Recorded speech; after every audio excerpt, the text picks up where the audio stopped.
Ielts Listening, version 50906. You will hear a number of different recordings, and you will have to answer questions on what you hear. There will be time for you to read the instructions and questions, and you will have a chance to check your work. All the recordings will be played once only. The test is in 4 parts. Write all your answers in the listening question booklet. At the end of the test, you will be given 10 minutes to transfer your answers to an answer sheet. Now turn to Part 1 on page 2 of your question booklet.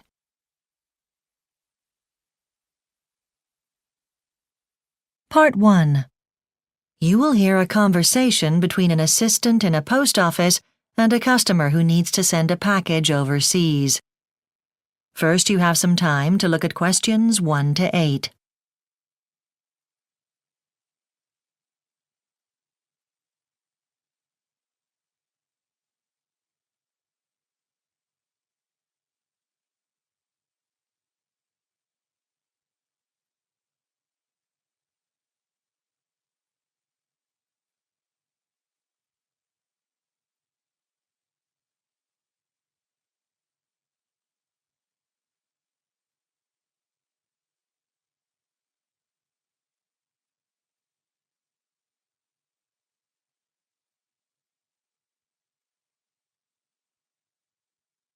Now listen carefully and answer questions 1 to 8.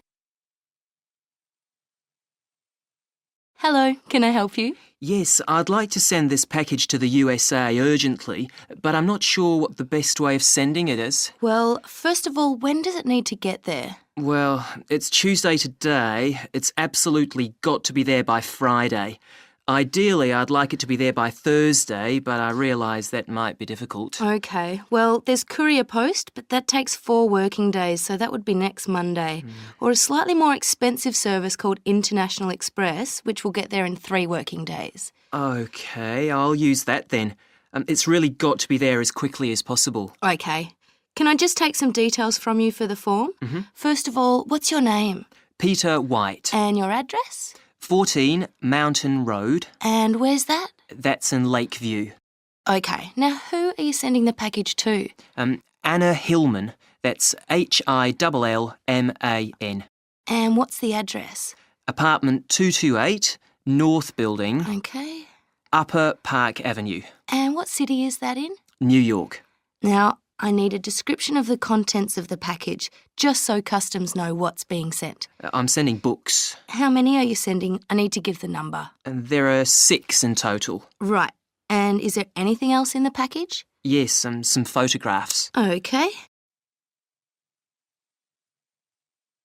Before you hear the rest of the conversation, you have some time to look at questions 9 and 10.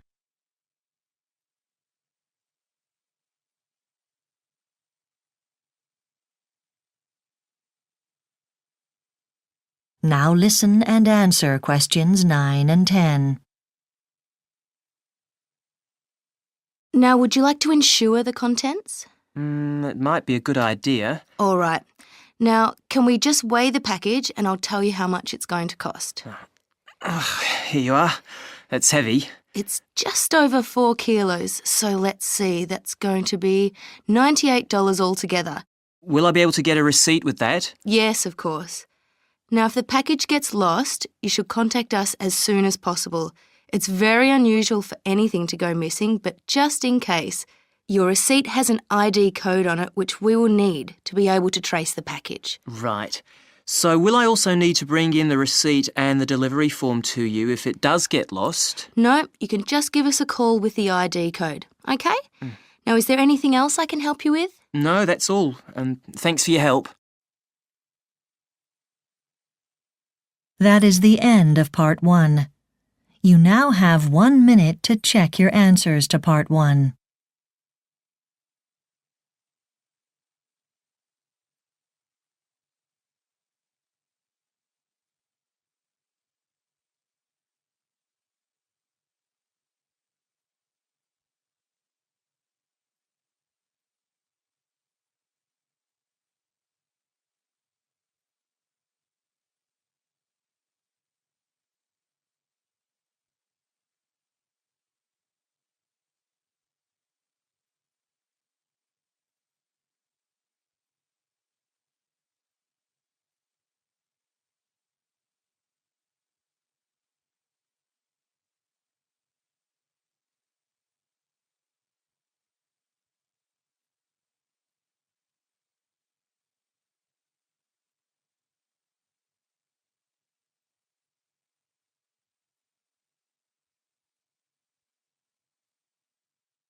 Part 2. You will hear a man called Rob Schaefer, who is the general manager of a new hotel, talking about the hotel to members of the public on the opening day. First, you have some time to look at questions 11 to 15.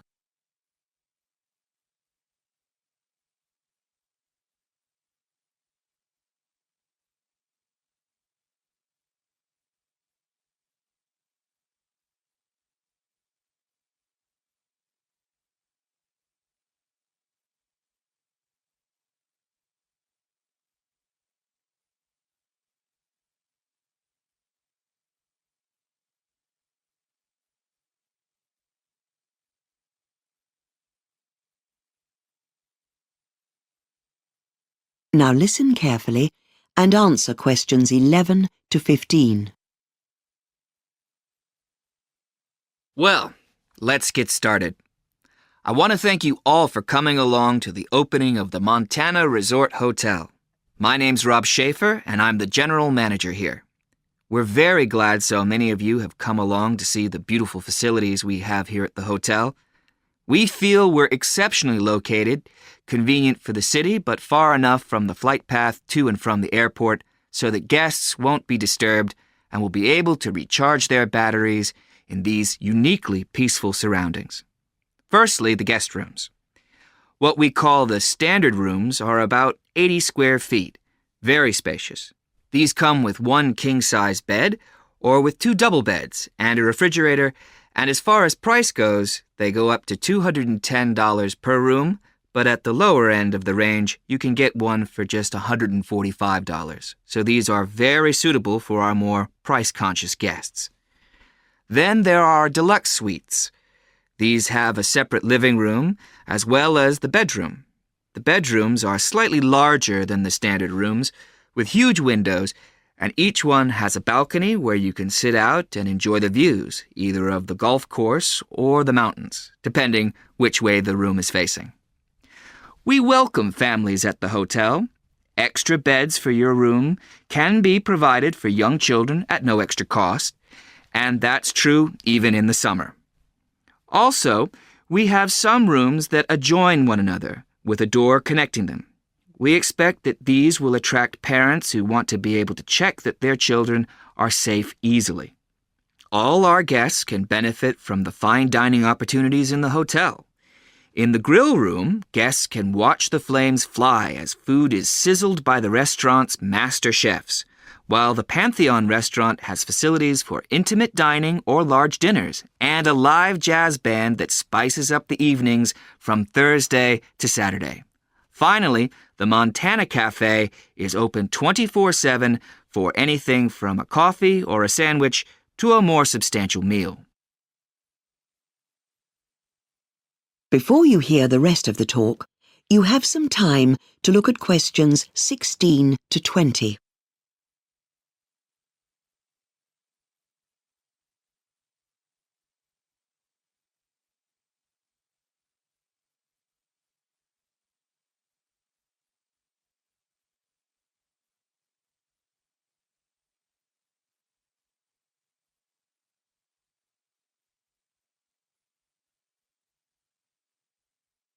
Now listen and answer questions 16 to 20. Now let's have a look at our outdoor facilities. So here at the main entrance to the hotel, we're looking north, straight down Peak Road. You'll see a few horses in the nearby field, and the first building on our right is the barn where the horses are kept. We have 12 of them, and they've all been trained here so they know the terrain. Beyond that, you can just see the lake. The road bends around past that, and just on that corner between the road and the lakeside, there are a couple of tennis courts. It's a beautiful setting for a game, I'm sure you'll agree. Then looking on the left side of Peak Road, there's a road that leads off it that's called Valley Avenue. And on this side of Valley Avenue, just past that patch of trees, there's a building with a flat roof. And that's our Olympic-sized swimming pool. This has 12 lanes, and there's also a baby pool for children. The Montana Golf Course is the jewel of our outdoor facilities, though. You can see part of it on the far side of Valley Avenue, and it spreads off west for a pretty long way. It's an 18-hole course with beautiful landscaping. We expect lots of golfers to stay, and one of our aims is to host a professional golf tournament. The last building I want to point out is the office of the Outdoor Facilities Manager. It's in its own building, just opposite where Valley Avenue turns off on Peak Road. Okay, so if you'd like to follow me... That is the end of part 2. You now have 30 seconds to check your answers to part 2.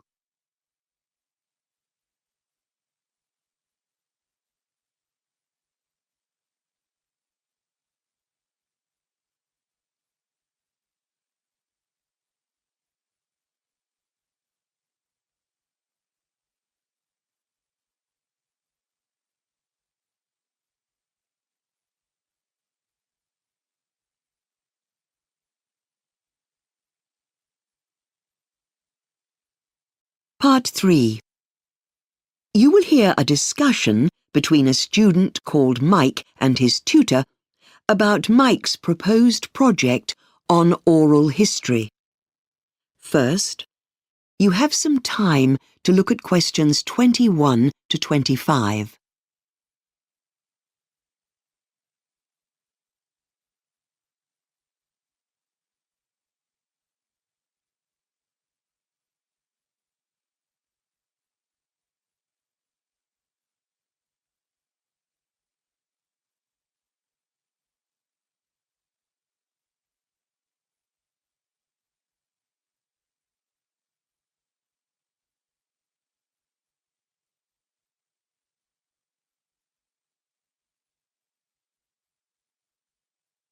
Now, listen carefully and answer questions 21 to 25.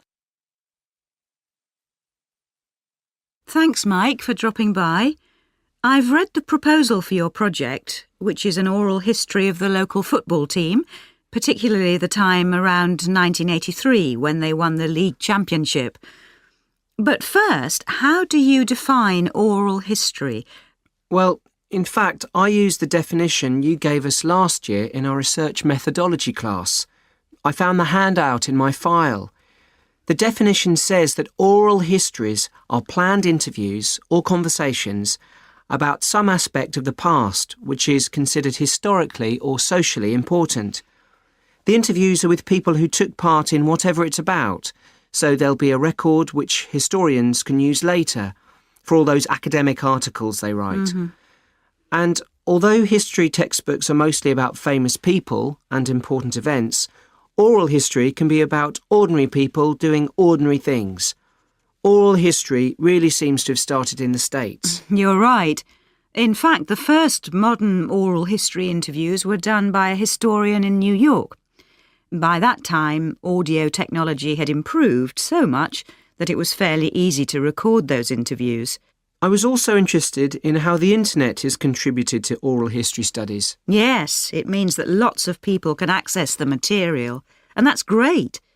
Also, the interactive nature of the better websites means that more students get interested in oral history. But from what I've read, the real contribution of the internet is that the recording of the interviews will be preserved forever. In the old days, the tapes would just wear out, and after some years you couldn't really use them, but not now. You're right, of course. Anyhow, let's move on to the subject of your project. Why did you decide to study a sports team? Well, actually, I don't even like football very much. And some of my friends think I'm crazy to go for that subject, but my dad is a huge fan and he might be able to help me. And how did you find out background about the team? You talked to the team manager, I assume? Yes, I did manage to track him down. And I looked at all the old news stories about the team in the town newspaper office. That was where I got the most helpful information. I had high hopes that the local library would have lots of stuff, but they don't keep many records for more than 10 years. I know that you managed to locate 10 of the original 18 members of the team using an old-fashioned method, didn't you? Not a website or anything, just the telephone directory. Yes, I didn't even need to use the local team's records. Before you hear the rest of the discussion, you have some time to look at questions 26 to 30.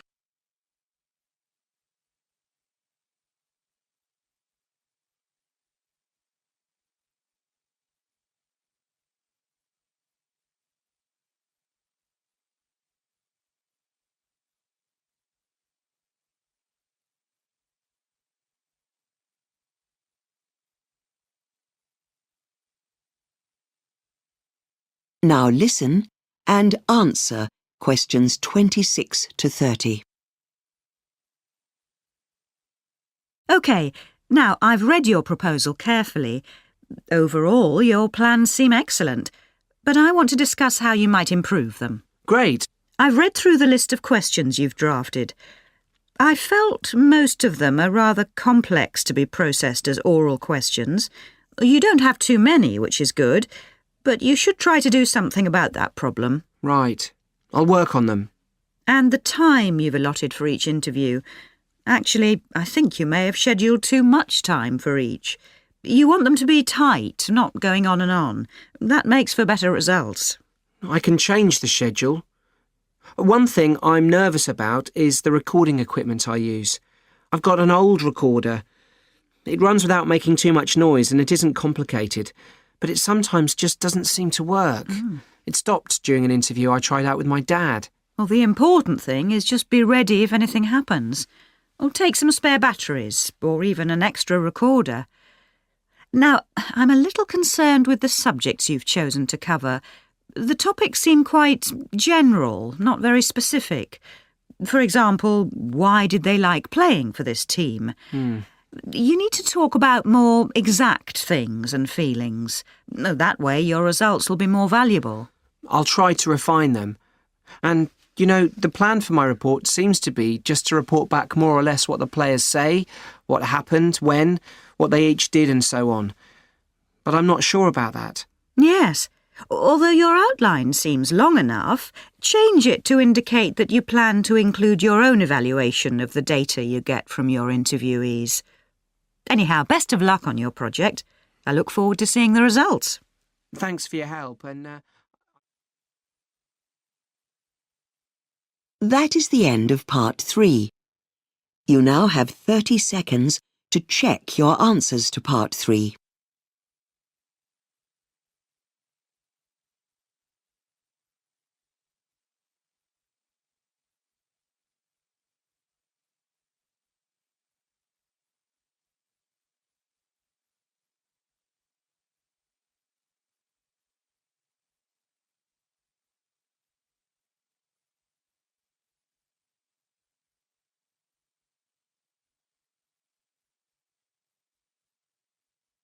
Part 4.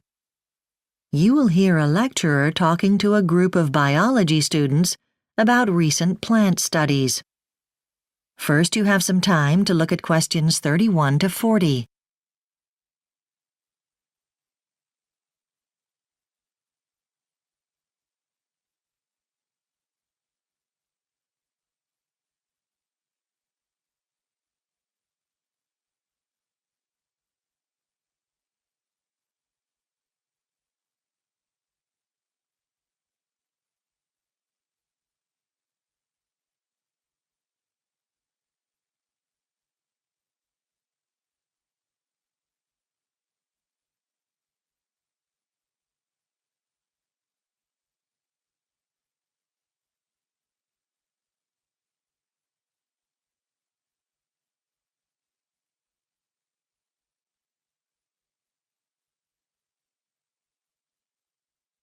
Now listen carefully and answer questions 31 to 40. Good morning, everyone. In the last few weeks, we looked at ways in which different types of animals use their senses. And today, I'm going to introduce the topic of plant behaviour. And we'll look at the reasons why ideas about plants have been changing in the last few years. So, up until fairly recently, plants' lack of eyes, or ears, or noses, or mouths made them less interesting to many members of the public compared to animal species. and even by scientists they were generally regarded as organisms which were essentially passive. However, in the last 20 years or so, evidence has started to emerge that plants can sense their surroundings in quite sophisticated ways. But because scientific attitudes towards plants and their capabilities had been fixed for such a long time, this evidence has been met with some disbelief. So, let's look at some of these recent findings that are starting to change the way some scientists view plant life.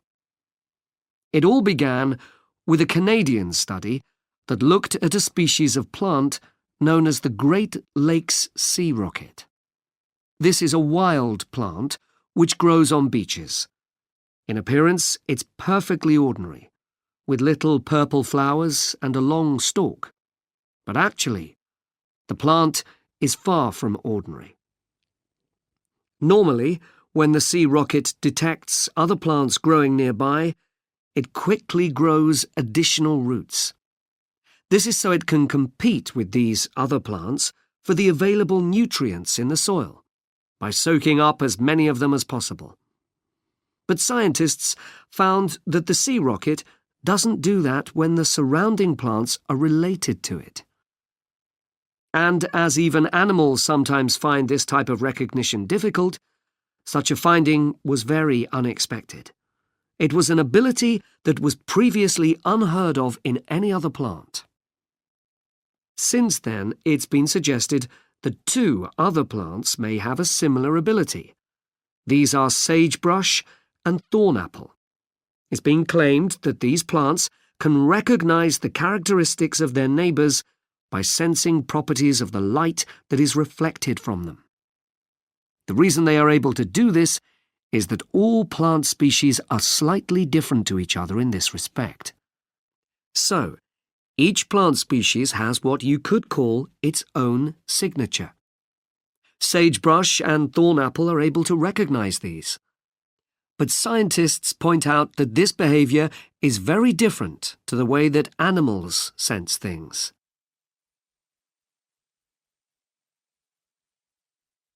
Another type of plant which can sense things in its surroundings is the dodder plant. This plant is different to most other species because it doesn't have the ability to make sugar by converting nutrients from the soil. This means that as soon as the dodder has sprouted from a seed, it needs to find another plant in order to survive. In other words, it's a parasite. Dodders infest a variety of food crops around the world, as they wrap themselves like string around their target plants, and the effect can be devastating for farmers. It's particularly damaging to alfalfa, as well as to potatoes and different varieties of citrus. At first, scientists were puzzled as to how the dodder knows which plants to prey on.